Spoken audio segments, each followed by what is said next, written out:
Now, from Wish TV, your local news source, this is All Indiana Politics. Good Sunday morning. Welcome to another edition of All Indiana Politics. I'm Phil Sanchez. A Westfield foster parent says he's running for the legislature because he believes too many rights have been taken away. Josh Lowry is a trial lawyer. He's running unopposed in the Democratic primary for House District 24.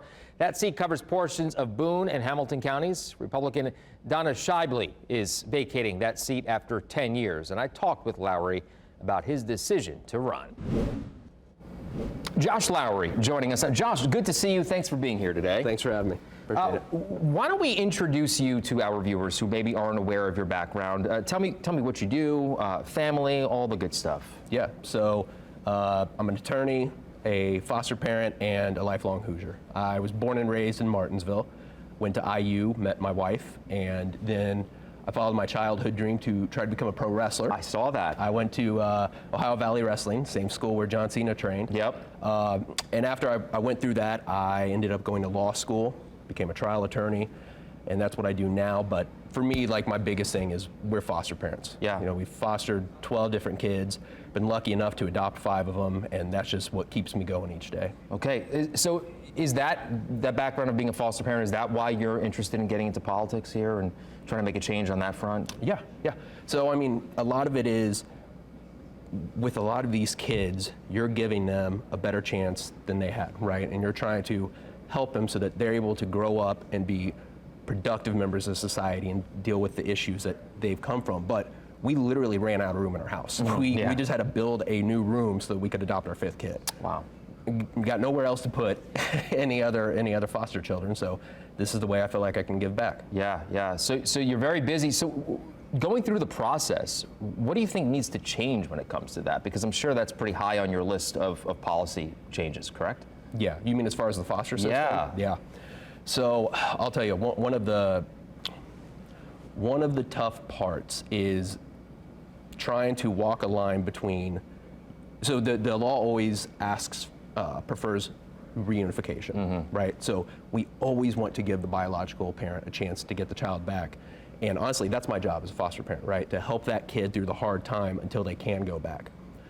But sometimes you have biological parents that are never going to come back, but they can just show up every now and then and just prolongs it for a kid. And I can't tell you the stress that there is on a kid when they just don't know things are final. Right. They don't know when their life's going to get upended, and it's very hard for them to even go to school and focus when you have no idea when your life is just going to be, set. Right.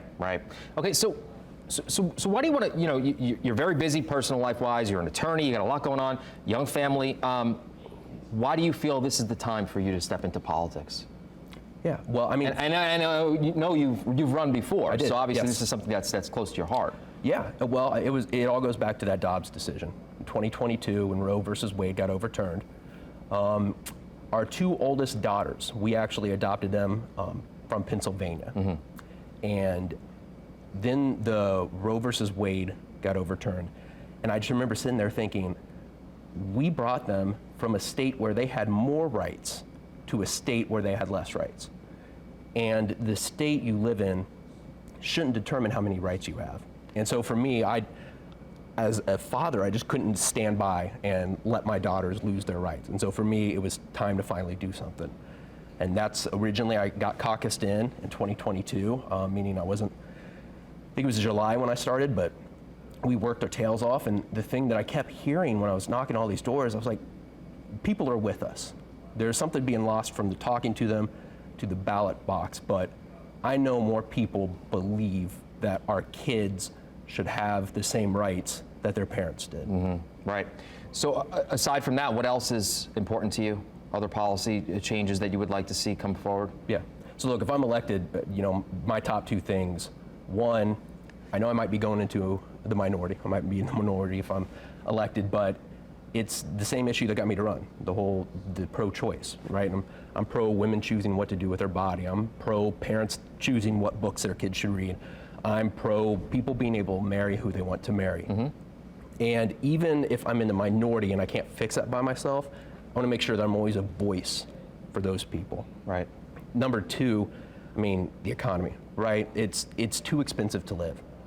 And one of the biggest things that's hurting people is the absurd cost of childcare. I mean, when my youngest daughter finally got into elementary school, Oh, I know, man. felt like I got an extra paycheck. 100%. You know what I mean? Yes. And it's a double-edged sword of when childcare is so expensive, you're forcing people to choose between their career and their child.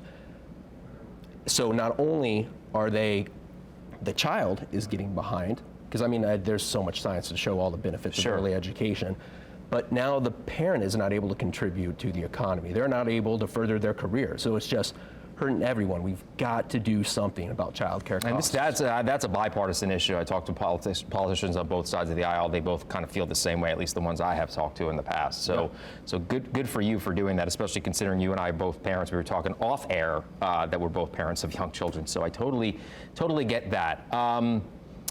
How has the campaign gone so far? Because this is a tough district, we should point out. Hamilton County, Westfield, Boone County. I mean, that's a tough district. Usually, I mean, it's going more purple, but it's usually leans Republican.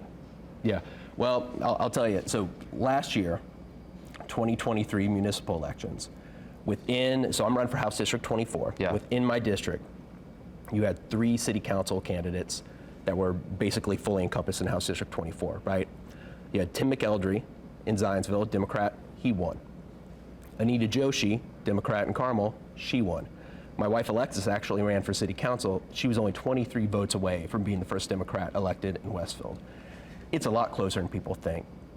And not only do we know that from these vote totals and winning, you can ask any candidate that is running Hamilton County or Boone County. You get done and you look at the numbers, say there were hundreds, if not thousands of people that said, I'm a Democrat, that didn't go vote. We have a lot more votes out there than we're getting. We just need to make sure that we talk to people and let them know that their issues matter, because I know what's going on, right? They sit there and they say, man, well, there's not enough of us, so my vote doesn't count. You may feel that way about your vote, but when there's thousands of you saying that, I mean, in Indiana, our voter turnout is so low. Yeah. The people that don't vote are deciding who our politicians are, not the people that do vote. Josh, we're almost out of time. Is there anything else that you want to add in that maybe I didn't ask? And obviously we can have future conversations as we inch closer to the election. Yeah. I mean, I just want to tell the people that as a foster parent, I spend every day earning the trust of my kids day in and day out. And based on their past, they may not have a reason to trust me. But that's what my job is. And in my campaign and as an elected official, I'm going to do the same thing.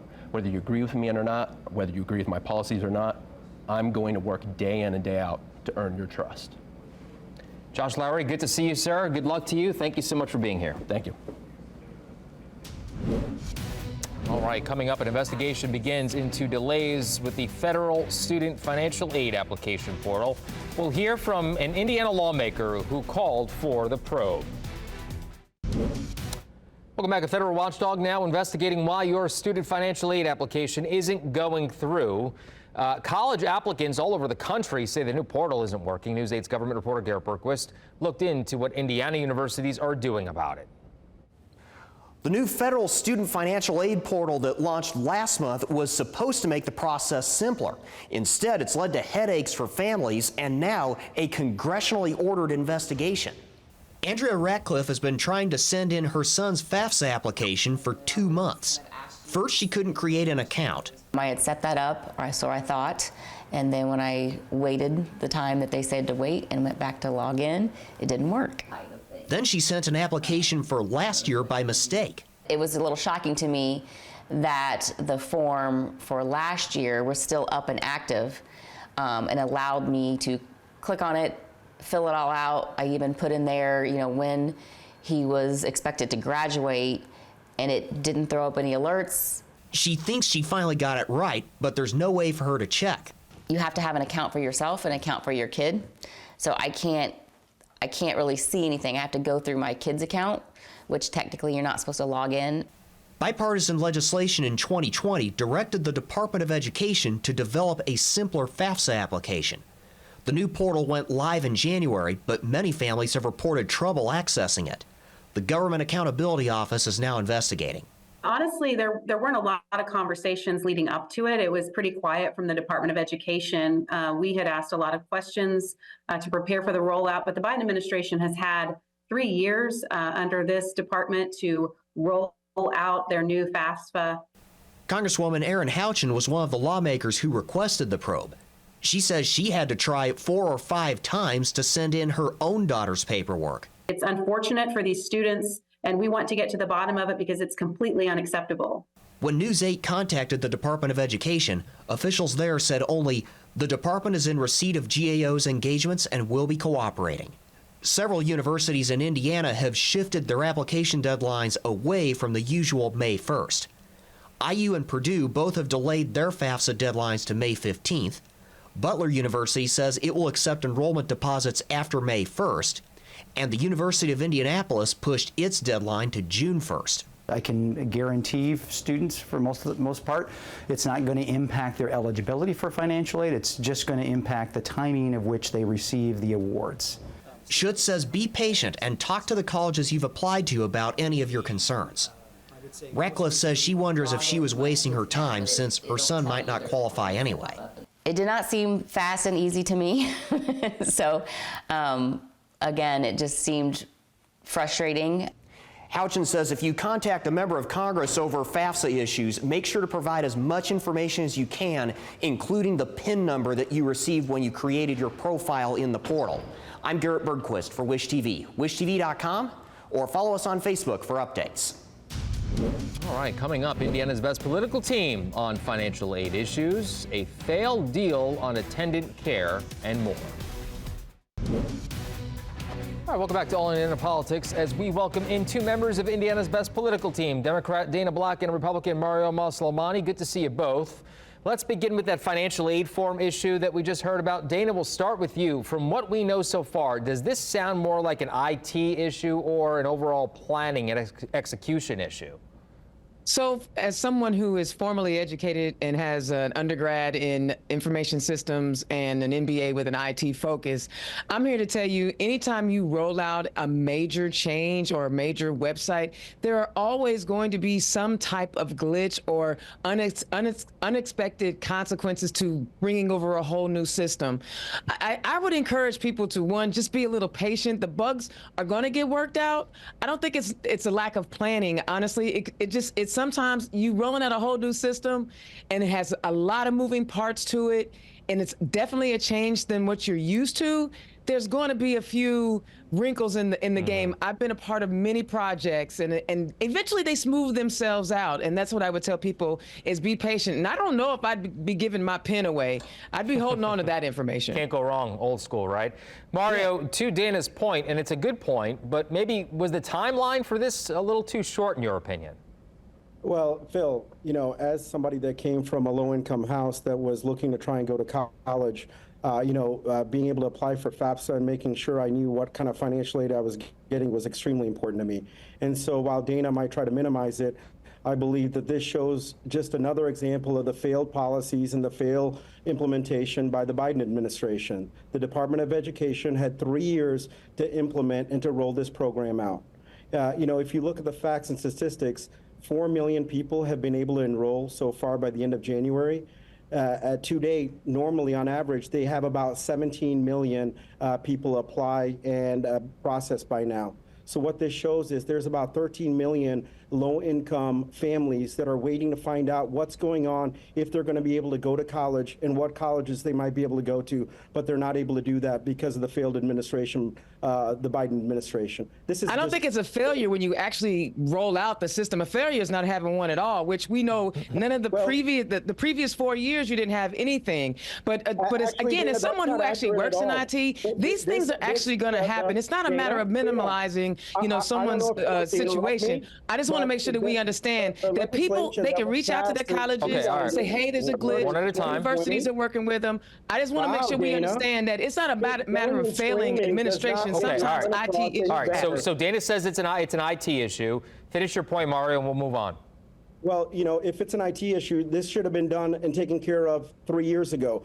The legislation was passed in 2020. It's 2024. And this IT issue is impacting low-income families. Kids It's are not able to impacting determine everyone. what It takes schools and time colleges to roll out a they whole can new go system, to. bro. But It Dana, takes this is time. some sort of simple issue, but to families like my family growing up, we didn't know if we were able to go to college and what And the college we could go universities to. are aware, there's and they will millions work of with people families. They and said kids that. having that problem right now because of failures of the Biden administration. It's not a This is failure, not just bro. a They simple actually rolled glitch. it out. Regardless Not a of who's simple at glitch, fault so- or what the reason is, we got to get it worked out, right? Let's do. move They on here. will. Turning to Kids are state being politics. impacted by this. All right, turning To to be state able to go to politics now. college. Lawmakers still don't have an answer for problems with the Medicaid attendant care program. Mario, at this point, how likely is it that these families will see some kind of deal?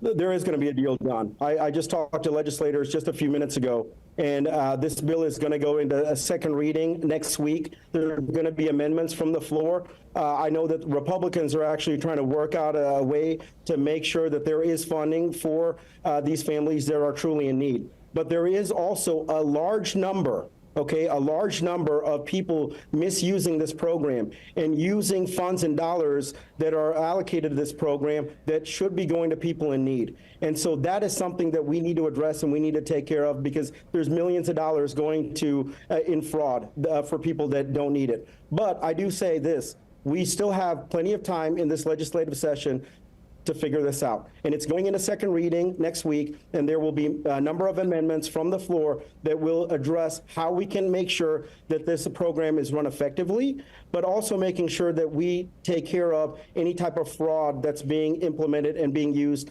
and misused from this program. Dana, do you believe there will be a fix, or do you think this is just politics? I think it's just politics, and I don't know if there will be a fix. Now that I know that Mario really cares about low-income families and families in need, to suggest that, you know, some of these families are actually fraudulent, I think is kind of bad. We're talking about people who have families with people with health issues, and they're able to stay home and take care of them. Listen, I hope they work this out. They need to work this out because Hoosier families are in trouble if they are not able to have the income they need to take care of their families. And I know Mario cares about low-income families, so surely he's not working or speaking to kicking people off who actually need the money. And that's not what I said, Dana. As a former I know you didn't say that. I'm just implying. I just want to make Hold sure. on, Dana, as a former prosecutor, I prosecuted people that misused the welfare program, misused the child care program that Indiana had. And so there are unfortunately a number of bad actors that we need to make sure are not getting this money, and the poor families that have sick children that truly need it are actually getting the money and the care to be able to take care of their children. You know And what? so Well, maybe that's they'll what be we able need to, maybe focus Republicans on. can count Because better the next problem time and right they'll now budget is better. that there is fraud in the Maybe they'll program. budget better But next I think time. by the end of next week, Counting. there's All right, still hold on. 3 weeks before this I'm session running out of is time, over. guys, and I have only so much time. I have a lot to get to. I want to turn to a local issue here in Indianapolis. Another Center Township deputy constable arrested for being a felon in possession of a gun. This is the second such arrest in a matter of months. Constables not the subject to the same licensing regulations as other law enforcement officers. Dana, should state lawmakers maybe change that? Absolutely. If you are executing with police power, then I think they need to address it. First of all, can I just say, not all Republicans are bad, so not all Democrats are good. This is an indication where maybe the wrong person should not have been elected to this office, even though they have a D behind their name. I'm going to say it. If my other Ds don't agree with me, that's all right. But obviously, this person doesn't know how to run their office. They're not doing the correct background checks. Yeah. And no way should a felon be allowed to carry a firearm. This is just a really bad person in a really bad position. She doesn't deserve to actually have the role, but nobody else ran against her, so this is what we have. Again, not all Republicans are bad, and not all Democrats are good. Mario, 30 seconds left. Take us home. You know what? I think it's going to storm this morning because Dana and I actually agree on this issue. I believe that this is a problem that needs to be fixed by our state house. And again, this is something that needs to be addressed because we have had a number of constables doing bad things, and we need to make sure that we try to fix this. And again, an elected official that's doing something that's wrong and illegal, they need to be stopped, no matter if they have a D or an R by their name. And I agree with Dana on that matter. Absolutely, Mario. We can lock arms on that one, and we can march together. Good to see you both. Thank you very much. We'll talk to you soon, and we will be right back. Guys. Take care. All right, thank you for joining us for All Indiana Politics this week. We'll be back here next Sunday morning, 9:30. You can also find our brand new All Indiana Politics podcast. It's part of the All Indiana Podcast Network at wishtv.com. Have a great rest of your weekend.